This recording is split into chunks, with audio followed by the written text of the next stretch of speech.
All right. So at the WBC convention, it was announced that the BC has approved Canelo Alvarez. He wants to move up 2 weight classes to cruiserweight and challenge Ilunga Makabu, Ilunga Junior Makabu of South Africa, originally from Congo, for his WBC cruiserweight title. And this fight would likely take place next May. If you remember, Canelo, who recently beat Caleb Plant, right after that fight, he said that he wants to take a break. He fought 4 times within the last calendar year, and he wants to take a break and fight again next May. So it's likely that Canelo is only going to be back to fighting twice a year in 2022, which is a bit of a letdown, but that remains to be seen. Either way, it's very, very likely it's going to be Canelo moving up to cruiserweight to fight Makabu for his WBC 200-pound title. Now, Canelo, is truly the face of the sport, and this is really evident because whatever move he makes, boxing Twitter, boxing social media just blows up, right? And as soon as this was announced, depending on who you talk to, I mean, half of people out there think this is the greatest move in the history of boxing, the greatest challenge ever. They're making comparisons to Henry Armstrong. This has never been done before. Oh my God, this is crazy. And then the other half of people are saying, oh man, Makabu's a bum. Canelo's going to knock him out in a few rounds. This is a giant waste of everybody's time.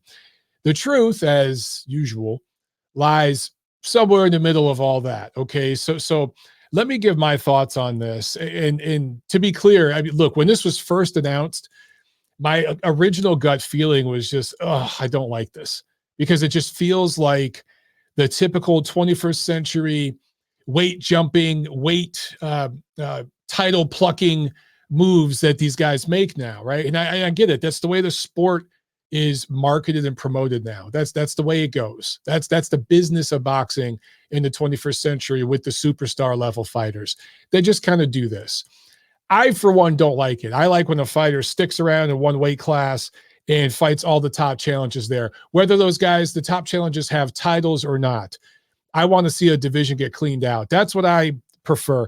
And if you're going to move up in weight, I want to see the best fight the best, right? When Alexander Usyk completely cleaned out the cruiserweight division and then moved up to heavyweight and was Anthony Joshua's mandatory, became his mandatory, and fought him this year, AJ was the second best heavyweight in the world. Tyson Fury was number 1, but Anthony Joshua was number 2.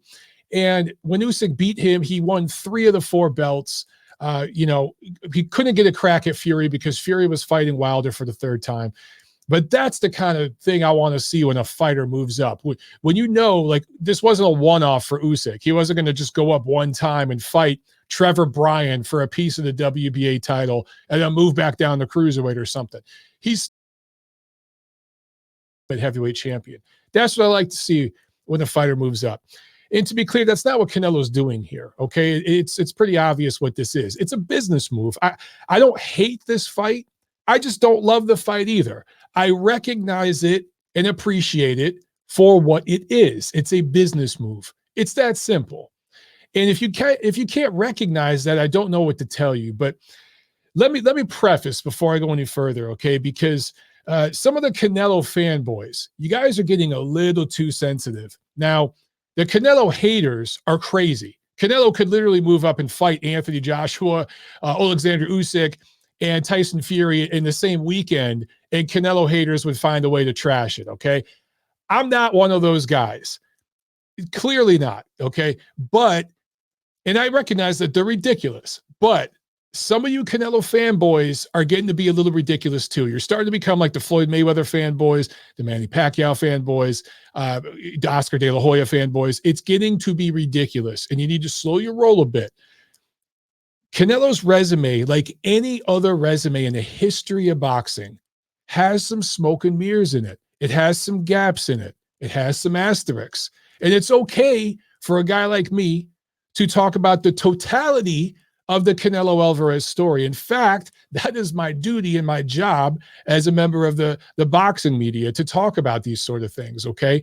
I'm not just going to sit there and do puff pieces. You guys know who to follow if that's what you want. You guys know the names. Go follow them, okay? And you'll get your puff pieces there. I don't do that. I don't do the kid gloves puff pieces thing. But before I go any further, let me preface, okay, for you Canelo fans out there, and I'm one of them.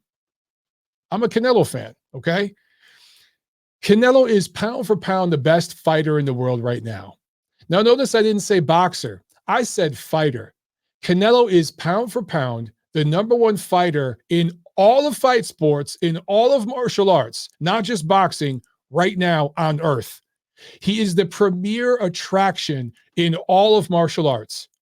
Period. End of story. And I think we've seen enough evidence of that this year alone, okay? The way his brand has really started to cross over. He's the guy right now. He's the new Floyd Mayweather, okay? I recognize that. So there it is, all right? Also, he's the 2021 Fighter of the Year. He fought 4 times in the calendar year. I think it was 4 times in 11 months. It would have been 4 times in 9 months if PBC and Caleb Plant had negotiated on Canelo's terms up front with that deal, but they kind of delayed things. So it became 4 in 11 months. I recognize that. I think he's a lock for 2021 Fighter of the Year just because of his activity, even though his level of opposition wasn't very good. I recognize that he cleaned out the titles at super middleweight. I'm not going to say he cleaned out the super middleweight division because the best fighters, the best challenges for him, he still has not yet fought, but he cleaned out all the titles. He is carrying the sport in North America. I'm not going to say he's carrying the sport globally. I think that's an overreach. But in North America, Canelo Alvarez is carrying the sport of boxing. Okay? Is that enough? Are you guys set? Are you good? Because what I'm going to say might trigger some of you. I want to make sure I get that on the record. Hopefully you're good for a little bit. I know it's not going to be enough for some of you. But this fight against Makabu, I'm not going to call it a cherry pick. I'm going to call it a title pluck. This is a one and done. This is move up in an opportunistic, controlled situation where you hold every advantage except for weight, and you're going to go up, grab a title, and then move back down. I don't hate the player. I hate the game. This is the way it's done, okay? But this is essentially no different from when Roy Jones Jr. moved up and fought John Ruiz in 2003. Did anybody think John Ruiz was a top 5 heavyweight at the time? Anybody? Is John Ruiz a Hall of Famer, right? Is he an all-time great? No. Roy Jones, was he going to move up and fight Lennox Lewis at that time? Hell no. No, of course not. He moved up and Ruiz. It was an easy pluck. Now, he could have moved up to cruiserweight and grabbed the title there, but because it was the prestige of a heavyweight title, and John Ruiz was just weak enough and tailor-made for Roy's style, he can move up, pot shot him, grab that title, right? And that's how I see this. In fact, I see it a lot like when Canelo fought Sergey Kovalev. When he moved up to 175, he had fought at 168 against Rocky Fielding, right? Then moved back down to 60 to fight Daniel Jacobs, then moved up to 75 and fought Kovalev. Kovalev was coming off, I think, 8 or 9 weeks since his previous fight against Anthony Yarde, a fight where he was almost knocked out. And it was just his experience that carried him through in that fight against Yarde. So Kovalev had 8 weeks to recover, and we all saw what happened in that fight, okay? Nobody saw Kovalev as the top light heavyweight at that time. He was barely hanging on to his title. Anthony Yarde, who was really just a prospect, not even a contender, almost took it from him in Russia, okay? Just to let you know how compromised Kovalev was at the time. And he had already been stopped a couple of times before that anyway. So that was not a prime version of Sergey Kovalev, obviously. It's not as if Canelo moved up and fought Artur Beterbiev, right? And he's not moving up right now and fighting the legitimate cruiserweight champion. That would be Marius Bradis. Now, a lot of you guys are saying, but Makabu's a champion too. There's a difference between a title holder and a champion. I talk about this on my show all the time, okay? In modern boxing, titles have been so watered down. And sometimes the titles make the fighter. Sometimes the fighter makes the titles. Every situation's different. Sometimes the best fighter in the division doesn't even have a title. Seriously, okay? And sometimes the best fighter in the division has 1 title, and another guy might have 2 or 3 of the titles, and he's not the top guy. It's all over the place, right? But major difference between being a champion and a title holder. Marius Bradis went through season 2 of the World Boxing Super Series Cruiserweight Tournament, won it, fought top cruiserweights, beat them, very experienced. He was a chief sparring partner for Vladimir Klitschko, all-time great heavyweight for years. His only loss was to Alexander Usyk, who's either the number 1 or number 2 greatest cruiserweight of all time. It's between him and Evander Holyfield. Flip a coin on that one. And now he holds 3 of the 4 belts at heavyweight. He's no less than the second best heavyweight in the world. That's the only guy to beat Bradis, and he barely beat him. It was a close points win for Usyk in a great, great fight of the year type of fight. So that's the guy. If Canelo truly wanted to go up and be the legitimate cruiserweight champ, that's who he'd go fight. Just like if he really wanted to be the light heavyweight champ, he'd fight Dmitry Bivol, Joe Smith Jr., Artur Beterbiev. Those are the guys, not Sergey Kovalev, right? So this, again, it's a one and done. Go up there, snatch and grab. I think Canelo's going to win. I think all of you agree with me. You all think Canelo's going to win. And some of you will say, well, Mike, size matters. It's 30 pounds. Number one, I don't think it's going to be a full 200-pound fight, but we'll find out more about that in the coming months. But even if it is, okay, even if it's a full 200-pound fight, Mike, that's 30 pounds. 32 pounds to be specific. Size matters. Yes, size matters. But skills matter more. What did we see when Usyk fought Joshua, right? And Joshua, much better fighter than Makabu. Much, much better fighter. Size mattered, but skills mattered more. Skills pay the bills, and that's going to be the case for Canelo versus Makabu. So it's possible Canelo could stop him late. I see it being about as competitive as his fights at super middleweight, his recent fights. The only difference is Makabu is naturally larger, so he could probably take the punches. It's probably going the distance, okay? But in terms of skills, this is night and day, guys. Night and day. What I find interesting, okay, is some of the inconsistency in mental gymnastics from both the haters and the fanboys on Twitter. But a lot of you guys saying this is genius because what Canelo's doing is he's moving up and fighting Makabu so that Charlo, Andrade, Munguia, Murata, who else? Benavidez, Bivol, Joe Smith Jr., Beterbiev, they all got to fight each other. They got to earn that Canelo fight. They got to earn it, right? So that's why Canelo's doing this. So those guys got to earn the fight. Well, why didn't he do this and make Callum Smith, Billy Joe Saunders, Caleb Plant earn the fight? Why were they okay to fight? They were so okay to fight that Canelo fought all 3 of them within a calendar year. Why were they okay to fight? But all these other guys got to earn it. What's the difference? And some of you will say, oh, well, they had titles. Bubo has a title. Charlo has a title. Beterbiev has a title. Joe Smith has a title. Bivol has a title. Marius Bradis is the legitimate cruiserweight champ. There's other guys with titles. Golovkin has a title. Murata has a title. I know they're fighting each other. Let's leave them out of it. But I'm just saying, guys, you're being a little inconsistent. And also, some of you guys are saying, well, he's fighting Makabu because that's a WBC champion. And Canelo's in really tight with the WBC. He has a close relationship with them. He's Mexican. They're headquartered in Mexico. So that's why he's going after him and not Bradis.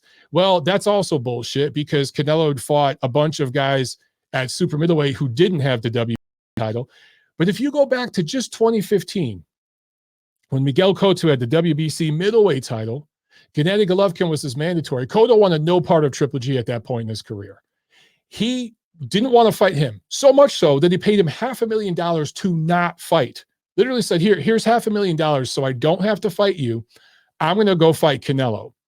Fights Canelo, loses. Canelo becomes WBC champion, inherits Triple G mandatory. He had no issue throwing that WBC belt in the trash to avoid fighting a prime Gennady Golovkin, okay? So spare me the WBC stuff, all right? This is the same guy, Canelo Alvarez, who threw the title in the trash. Do you know who he fought? I want to make sure I get this right. I'm just looking at the resume over here. He fought Amir Khan, right? After Cotto. Amir Khan, who I think started at what, lightweight? Amir Khan, Liam Smith, and Julio Cesar Chavez Jr. Then fought Golovkin. So he waited out Golovkin 2 full years before they finally fought. So that's the smoke and mirrors I'm talking about here, guys. Then he fights Golovkin twice, goes back to super middleweight because the Chavez fight was super middleweight. Fights Rocky Fielding at super middleweight. Then it's back down to 160 for Daniel Jacobs. Instead of doing a third fight with Golovkin, he's at 160, right? He goes all the way up to 175, plucks the title from Sergey Kovalev, then goes down to 168 and decides he wants to make history and go for undisputed. Now, instead of defending that undisputed championship against top contender David Benavidez, who everyone agrees would be better, a bigger challenge for him than any of the title holders were at super middleweight, now he wants to fight Makabu and make everyone earn it. So I'm just saying he's kind of bouncing around and having different, a different story, right? A different mission statement for what he's been doing the past 6-7 years. And I get it. He's the guy. He can dictate those terms because he's the man. All I'm doing is providing context and telling you guys the reality of what's going on here. I prefaced it earlier with all the accolades. Now I'm just giving you the fine print, okay? And it's about the good, the bad, the in-between. Let's talk about Makabu. He's not a bum. He's a solid prize fighter, okay? He actually started as a light heavyweight, so he's not a natural cruiserweight. He bulked up to be a cruiserweight. He started his career early on at light heavyweight, but he's been at cruiserweight for a long, long time. So I want to make that clear. But how long has he been a champion? Pretty much a year, okay? Last January, he fought for the vacant title against a completely untested Polish prospect named Michał Szajzlak. I'm probably butchering that name, right? That was for the vacant WBC title. And he defended it once, also last December. So he won it in January and then defended it in December against a journeyman, also another African fighter, a journeyman, Olan Raju Duradola, okay, a guy with 8 losses. That's who he defended it against. Has not fought at all this year in 2021. Has not fought. By the way, the vacant title he fought for was Alexander Usyk's title, right? But Usyk moved up in weight. That title became vacant. And the title sat vacant for a while. And then ultimately, Makabu fought for the vacant title. So it's not as if Canelo's going after this title that's been held by somebody for years and is an established, legitimate champion. Again, like a Marius Bredas, who's fought the top cruiserweights and everyone sees as the guy in the division. It's very, very similar to the guys Canelo recently fought at 168. If you look at Caleb Plant, Callum Smith, Billy Joe Saunders, how long they had their titles, what kind of titles they won. I want to say in the case of Saunders, it was a vacant title. And then none of those guys had more than 2 or 3 defenses tops before they fought Canelo, right? So that's the level of opposition Canelo's going after here. And I just want to make that clear, okay? It's not me hating. It's not me trying to diminish the guy's accomplishment in terms of carrying the sport. But let's be real, man. Does anyone in their right mind think that Beterbiev, honestly, do you think Beterbiev would beat Makabu? I sure do. Do you think Bivol, Joe Smith, those kind of guys would beat Makabu? I think they would. Do you think David Benavidez would beat Makabu? I think he would. I think several of these guys would at least have a very, very good chance and probably beat Makabu, okay? That's not to disrespect him. That's just to put it all in context. So, Makabu has been stopped twice. Once by Tony Bellew, and that was, he actually dropped Bellew in that fight, but then Bellew came back and knocked him out. And then in his, his pro debut, a fighter, another African fighter named Keyani Lungwain, who is currently 8-14, knocked out Makabu in the first round of his pro debut. So for losing his pro debut the way he did and coming as far as he has, that's damn impressive, and he deserves respect for that. So yeah, 6 foot tall southpaw, 34 years old, and as far as the way he fights, not a lot of head movement. His balance isn't great, and his footwork isn't great. He's going to be right in front of Canelo, and Canelo's going to be able to tee off with body shots and then looping shots over the top. The one thing Makabu does have is power. He's not very fast. He's pretty slow, but he has power. So if he does connect with anything, that can make the fight interesting. Anyway, guys, that's the way I see this right now. Again, I don't love the fight. I don't hate the fight. I just see it for what it is, okay? And we'll talk about this a lot in the coming months on my channel, on my show. I hope you guys have a good weekend. Enjoy the big welterweight showdown in Las Vegas between Crawford and Porter. I'll see you at the